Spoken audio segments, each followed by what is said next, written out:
इसके पीछे केवल और केवल एक कारण है, श्री चक्रवर्ती दशरथ जी महाराज के जीवन का धर्म। कल आपसे मैंने एक निवेदन किया था, राम जी धर्म स्वरूप है। राम जी क्या है?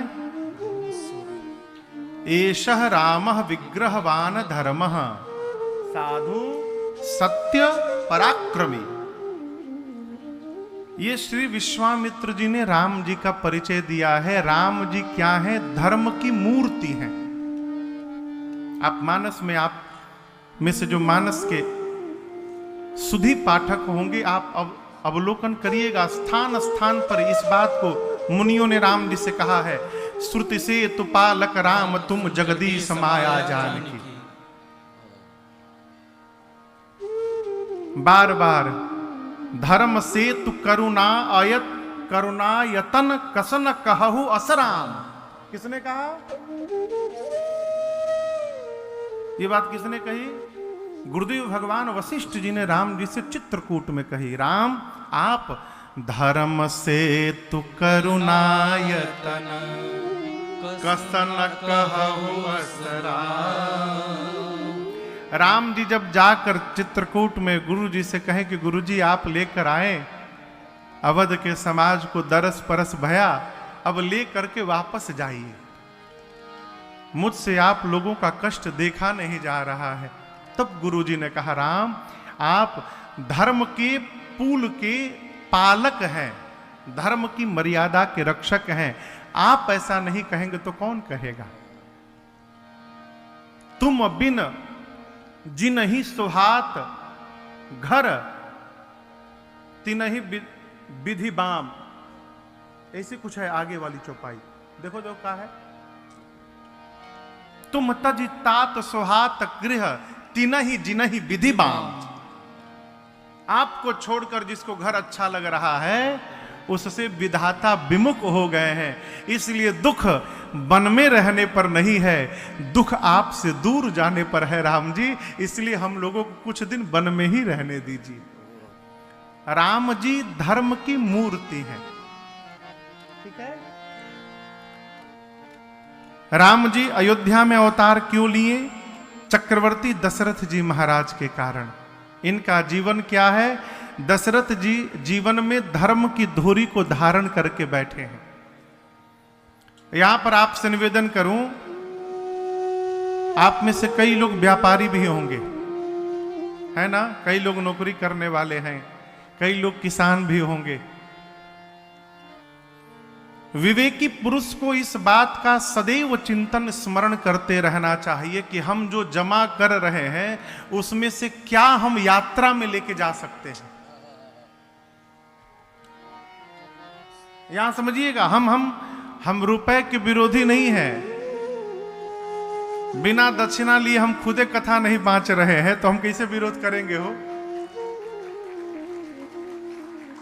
हम और आप जहां जी रहे हैं, इस युग का नाम है अर्थ प्रधान युग। क्या नाम है? यहां अर्थ की प्रधानता है। बिना अर्थ के हम और आप इस युग में व्यवहार करने वाले नहीं हैं, इसलिए अर्थ की आवश्यकता आपको स्थान स्थान पे पड़ेगी।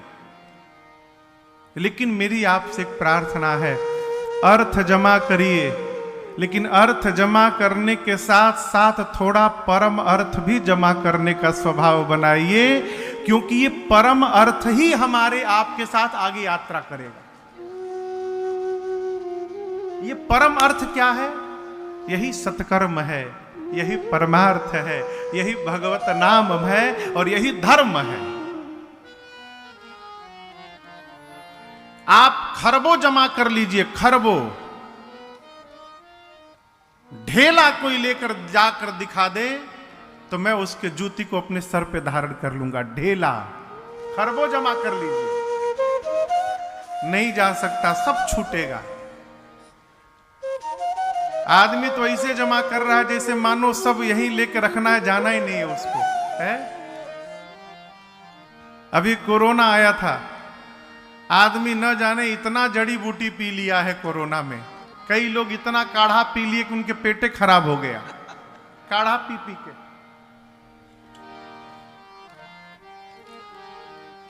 अरे कितनो तू खैबा जड़ी बूटी जाए के पड़ी सब कुछ छूटी। सब छूटेगा। क्या छूटेगा महाराज? बिल्डिंग आलीशान संगमरमर के मकान हो, सारा मृत्यु लोक के साधन समान हो, जाई नाही साथे कौड़ी फूटी जाए के पड़ी सब कुछ छूटी। सब छूटेगा। साथ क्या जाएगा महाराज? तो हमारा धर्म हमारे साथ यात्रा करेगा और इस जन्म का धर्म अगले जन्म में जन्म लेते प्राप्त होगा। ये धर्म ही यात्रा करेगा। इसका सीधा उदाहरण आपको देता हूं। आप अभी अभी मैं बंबई में कथा गा रहा था, तो वहां एक लड़के से मैं मिला, छोटा सा बच्चा, मुश्किल से अवस्था उसकी होगी 4 साल 5 साल के आसपास। लगभग 1 घंटे मेरे पास बैठा रहा।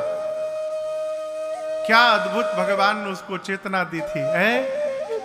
खाली शंकर जी के बारे में बतियावे, खाली शंकर जी, गणेश जी, कार्तिकेय जी। गणेश जी का सर कैसे कट गया बताइए हमको महाराज जी आप। हम बोले बाबू हमको नहीं मालूम। पूरी कहानी सुनाया। शंकर जी कितने अवतार हुए बताइए हमको नहीं मालूम बेटा, सब बताया। अब मैं चुपचाप सुनता रहा। फिर उसके माई बाप से पूछा का हो घरवा में दिन भर आप लोग ये बतियाओ थे? बोला नहीं महाराज हम लोग कुछ नहीं बात करते, ये न जाने कहां से सीख लिया है पता ही नहीं चलता। ये क्या है? ये इस जन्म की खेती नहीं है, ये पिछले जन्म में भगवान शंकर का भक्त रहा होगा और उस जन्म का धर्म लेकर इस जन्म में जन्म लिया। ये धर्म ही यात्रा करेगा आपके साथ। बुद्धिमान वही है जो अर्थ के साथ परम अर्थ को भी जमा करता चले। एक कहानी आपको सुनाऊं। एक राज्य का नियम था। उस राज्य में राजा की उम्र जैसे 70 वर्ष की होती थी। पूरा नगर राजा की शाही सवारी निकालता था। गाजे बाजे के साथ राजा का स्वागत करके नगर के राज्य की सीमा पर जाकर नदी पार करके, और नदी के उस पार घनघोर जंगल था। बाजे गाजे के साथ राजा को लेके जाते थे सब, नदी पर नाव में बिठाकर और उस पार जंगल में छोड़ के चले आते थे। और उस पार जाने के बाद राजा को वन के हिंसक पशु मार कर खा जाते थे। जिस राजा की सवारी निकलती पूरा नगर वाद्य बजाता, बधाई गाता और राजा रोता रहता था। क्यों? राजा जानता था कि अब मरने वाला हूं मैं। ये वर्षों से ये परंपरा चली आ रही थी। एक बार एक राजा की शाही सवारी निकली तो राजा आनंद में था, सबको गले मिल रहा था, सबको आशीर्वाद दे रहा था, सबसे बात कर रहा था, अपना ध्यान रखिएगा, आनंद में रहिएगा। लोग सोचे भाई ये राजा पागल हो गया है क्या? आज तक जो भी राजा गए रोते रोते गए, ये राजा नाचते हुए जा रहा। तो मंत्री ने पूछा कि सरकार क्षमा करिएगा, मानसिक स्थिति ठीक है ना आपकी? आप वन में जा रहे हैं, वहां जाते मरेंगे आप, लेकिन आपके मुखमंडल पर तनिक भी ग्लानि नहीं, मलिनता नहीं, आप इतने प्रसन्न मुद्रा में कैसे हैं? राजा ने मुस्कुराकर मंत्री से कहा, मंत्री मैं अपने पिछले राजाओं जैसा मूर्ख राजा नहीं हूं। मैंने अपने जीवन काल में ही जितना ऐश्वर्य इस यहां पर राजमहल में है, इससे अधिक ऐश्वर्य उस पार वन में बना करके रखा हूं। पूरी संपत्ति ऐश्वर्य वहां बना दिया हूं। यहां से नदी पार करके जाऊंगा, वहां जाकर महल के भीतर बैठ जाऊंगा, ठाठ से रहूंगा, मुझे कोई पशु मारने उड़ने वाला नहीं है। ये कथा कहती है बुद्धिमान वही है जो इस पार के साथ साथ उस पार की भी तैयारी करता रहता है। वो चतुर व्यक्ति है, वही बुद्धिमान व्यक्ति है। इस लोक को ठीक करने के साथ साथ उस लोक को भी व्यवस्थित करने का स्वभाव बनाइए। कैसे होगा? कैसे होगा? सत्कर्म से। कैसे होगा? परमार्थ से। श्री दशरथ जी महाराज के जीवन का धर्म, चुंबक देखें, चुंबक, चुंबक देखें ना, चुंबक लोहा को खींच लेता है। उसी प्रकार धर्म का चुंबक यदि जीवन में रहेगा तो परमात्मा को आपको नहीं ढूंढना पड़ेगा, भगवान आपके धर्म से खींचे आपके पास चले आएंगे और घर बैठे बिठाए भगवान की प्राप्ति हो जाएगी धर्म के कारण। इसलिए प्रयास करिए जीवन से धर्म समाप्त न हो। कई लोग पूछते हैं महाराज धर्म का है? आपके मन में प्रश्न आता होगा कि धर्म क्या है। मानस में ही कई परिभाषा धर्म की बताई गई है। धर्म न दूसर सत्य समान। एक परिभाषा है कि सत्य के समान दूसरा कोई धर्म नहीं। दूसरी परिभाषा परहित सरिस धर्म नहीं, परहित जैसा दूसरा धर्म नहीं। और तीसरी परिभाषा, हाँ आप लोग बोलिए, हमको याद है, हम भूले नहीं है। धर्म से तू पालक तुम ता। हम परिभाषा पूछ रहे हैं, आप क्या बोले? नाम परिभाषा पूछ रहे हैं, धर्म शब्द कहां आया नहीं पूछ रहे। धर्म की एक परिभाषा परहित सरिस धर्म नहीं भाई, परहित जैसा धर्म नहीं, एक परिभाषा। धर्म न दूसर सत्य समाना, सत्य जैसा धर्म नहीं, दूसरी परिभाषा। तीसरी परिभाषा परम धर्म श्रुति विदित अहिंसा। अहिंसा परम धर्म है। अब आप दर्शन करिए, श्री रामचरित मानस जी में ही 3 परिभाषा मिल गई। किसको सही मानेंगे? बहुत पहले में संभवतः 2016 या 15 में राजस्थान में एक जगह है बांसवाड़ा, वहां कथा गाने गया तो एक मीडिया के भाई आए और प्रश्न किया, महाराज श्री धर्म क्या है? हमने पूछा ये प्रश्न आपने मेरे से पहले कितने लोगों से पूछा? बोले महाराज कई महात्माओं से पूछा हूं, संतों से पूछा हूं। फिर मैंने पूछा हमसे क्यों पूछ रहे हैं? तो बोले महाराज जितने लोगों से पूछा सबने अलग अलग उत्तर दिया। तो फिर मैंने कहा हम फिर कुछ अलग बता देंगे तो फिर आप और किसी महात्मा से भी पूछेंगे। लेकिन आप समझिएगा, मैंने निवेदन किया उनसे, देखिए मैं ज्ञानी तो नहीं हूं, मानस जी को छोड़कर दूसरा कुछ पढ़ा भी नहीं हूं, न जानता हूं। मानस जी भी जानता नहीं हूं, देख देख के बांसता हूं। लेकिन जहां तक मेरे समझ में बात आई है, धर्म क्या है? कृष्ण जो बोल कर गए हैं वो धर्म है, और मेरे रघुनाथ जी जो जी करके गए हैं वो धर्म है। एक मनुष्य के जीवन का धर्म क्या है? राम जी जैसा जीवन में जी करके गए हैं वो धर्म है। कन्हैया जैसे जी के गए हैं वो धर्म नहीं है, वो लीला पुरुषोत्तम थे। कन्हैया जो बोल कर गए हैं वो धर्म है? इसलिए रघुनाथ जी के जीवन से अपने जीवन को मिलाने का स्वभाव बनाइए। यदि 1% भी मिल रहा है तो आप धरती के सौभाग्यशाली मनुष्य हैं, आप आनंद में रहिए।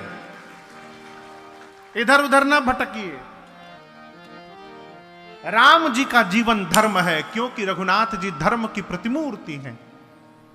जीवन में धर्म रहेगा तो भगवान को बुलाना नहीं पड़ेगा, भगवान अपने आप खींचे चले आएंगे। यहां परमात्मा आए, परिणाम गृह गृह बाज बधाव शुभ प्रगटे सुषमा हर्षवंत सब जहाँ तहाँ नगर नारी नर वृंद। पूरी अयोध्या आनंद महोत्सव मना रही है। इसी बीच एक दासी ने आकर महाराज को सूचना दी, महाराज बधाई हो। किस बात के लिए? कैकेयी सुता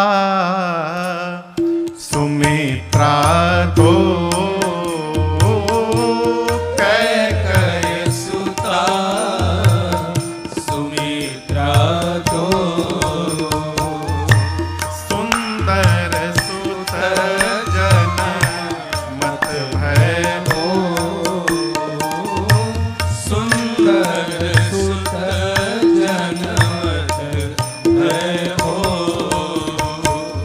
वह सुख संपत्ति समय समाजा, वह सुख संपत्ति समय समाजा, कही न सकै शारद अहिराजा,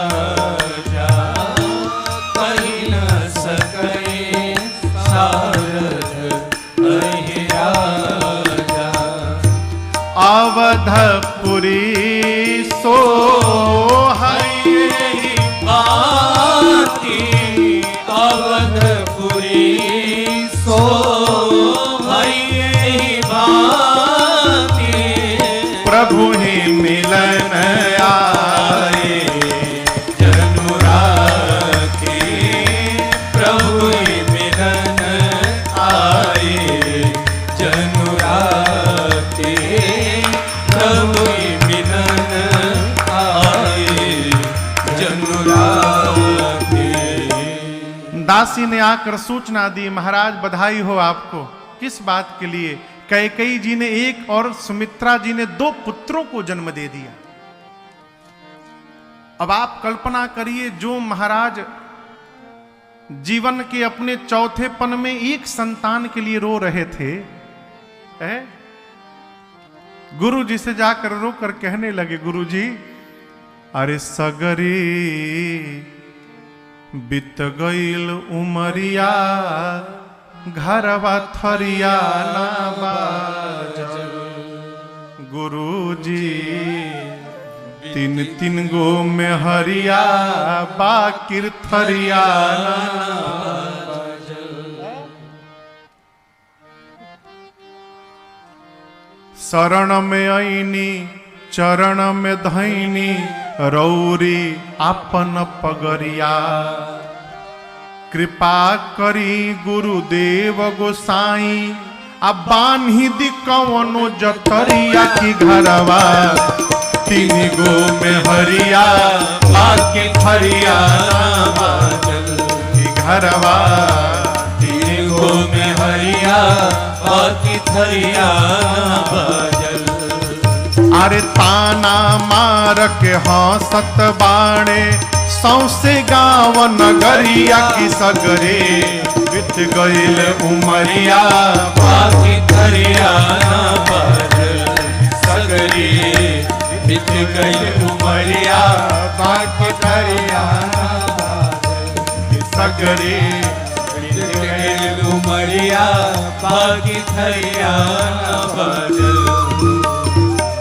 जो महाराज एक संतान के लिए रो रहे थे, और ऐसी गुरु कृपा भई जीवन में कि बुढ़ापे में एक नहीं 4 पुत्र हो गए। अब आप सोचिए कितना आनंद रहा होगा। दासियां आकर महाराज से कहती हैं, तीसरा पकड़िए, तीसरा मां पकड़िए, मां मां आप चौथा पकड़ लिए थे, आप पकड़े सही में।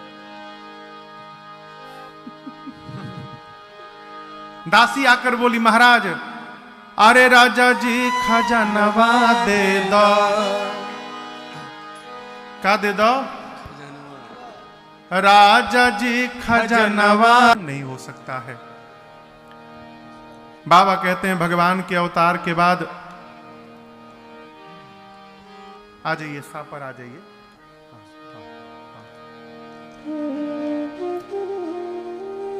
भगवान के अवतार के बाद भगवान से मिलने पूरा देव समाज आया हुआ है। दिन में 12 बजे परमात्मा ने अवतार लिया और ऐसा लगता है मानो दिन में ही 12 बजे भगवान से मिलने के लिए रात्रि अयोध्या आ गई हो। गोस्वामी जी कहते हैं, अवधपुरी सोहई भांति प्रभु ही मिलन आई जनुराती।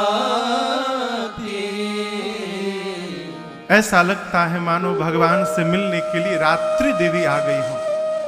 अब यहां पर एक निवेदन करूंगा, जीवन में राजन हो चाहे आप, हम जब जब कोई सत्कर्म करते हैं तो उस सत्कर्म करते समय हमारे घर में सारे देवता आकर उस सत्कर्म का दर्शन करते हैं। ये प्रमाणिक है। सत्कर्म के समय सारा देव समाज आया रहता। और मेरी प्रार्थना, घर में कोई भी पूजा पाठ कराइए, उस समय आपके दरवाजे जो भी आए, प्रयास करिए कि आपके द्वारा उसका सत्कार यदि ना हो पाए तो अनादर ना हो। कम से कम यदि आप सत्कार नहीं कर सकते हैं तो अनादर न किया जाए। न जाने किस रूप में भगवान आपके दरवाजे पहुंच जाएं, ये हम और आप दोनों कोई नहीं जानते हैं, है? किसी भी रूप में भगवान पशु भी बनकर आ सकते हैं, कुत्ता भी बन के आ सकते हैं भोग लगाने के लिए। मनुष्य 50,000 लोगों को भंडारा कराता है। एक आदमी ने हमसे बोला, महाराज 50,000 लोग भंडारा पाए हैं, 10 लोग तो डंडा लेके कुत्तों के लिए खड़े थे, कोई कुत्ता ना आ जाए। और कल्पना करिए भगवान यदि कुत्ते के स्वरूप में भंडारा पाने चले आए तो कितना बढ़िया प्रसादी भगवान को मिलेगा। अरे जहां इतने लोगों के लिए पूरी बनवाए हो, थोड़े पशुओं के लिए भी, पक्षियों के लिए भी निकाल के एक जगह रख दो, वो भी आए पा करके भंडारा आपका चले जाए, है?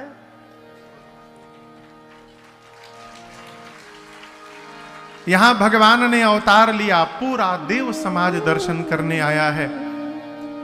रात्रि देवी आई, लेकिन आज रात्रि देवी उदास है। भगवान ने पूछा, आप देवी उदास क्यों हैं? रात्रि देवी ने कहा, प्रभु सभी देवताओं ने आपके प्राकट्य उत्सव का दर्शन किया, मैं ऐसी अभागी हूं जो वंचित रह गई। भगवान ने रात्रि को वचन दिया, देवी अगली बार जब मैं पूर्ण अवतार कृष्ण के रूप में धारण करूंगा तो ये सौभाग्य केवल और केवल आपको प्रदान करूंगा। अगली बार द्वापर में मध्य रात्रि में अवतार लूंगा मैं, और जी भर के आप उत्सव दर्शन करिएगा। सूर्य वंश में परमात्मा ने अवतार लिया है। सूर्य नारायण आकाश में खड़े होकर अयोध्या का ये उत्सव देख रहे हैं। और याद रखिएगा, कथा में बहुत सारे लोग बैठे हैं, बैठते भी हैं, परंतु जिसका मन कथा में रम जाता है वो अपने घड़ी की ओर देखना भूल जाता है। हम लोग ही कथा गाते हैं, कभी कभी ध्यान ही नहीं रहता कितना समय हो गया है। आनंद में समय का पता नहीं चलता। कई लोग हर 5 मिनट बाद घड़ी देखत हैं, महाराज कब तक बोली है हो, बंद नहीं कर रहे हैं। भगवान करे 5:15 हो ही रहा है, 15 ही मिनट में 7:30 बज जाए, कितना आनंद आ जाएगा। ये क्या होता है, क्यों होता है जानते हैं? हम जब जहां होते हैं वहां यदि हमारा मन नहीं होता है तो हमको एक एक क्षण युग जैसा दिखाई पड़ता है और हमारा वहां मन नहीं लगता। और जब कथा में मन रम जाता है तो लगता है कि मानो 4 घंटा 1 मिनट के रूप में निकल गया है, कब समय व्यतीत हो जाता है पता चलने वाला नहीं है। सूर्य नारायण अयोध्या के ऊपर खड़े हैं और आप कल्पना करिए सूर्य भगवान के ही वंश में रघुनाथ जी ने अवतार लिया है। आपके घर में उत्सव चल रहा हो और आपको नागपुर से दूर भोपाल भेज दिया जाए तो शरीर भोपाल में रहेगा लेकिन मन आपका नागपुर ही लगा रहेगा, न जाने मेरे घर में और क्या हो रहा होगा। उसी स्थिति में, मन स्थिति में सूर्य नारायण हैं ऊपर आकाश में, लेकिन मन अयोध्या में लगा हुआ है। ऊपर से अयोध्या का उत्सव दर्शन कर रहे हैं और दर्शन करते करते 1 महीना बीत गया। कितना दिन बीत गया? 1 माह।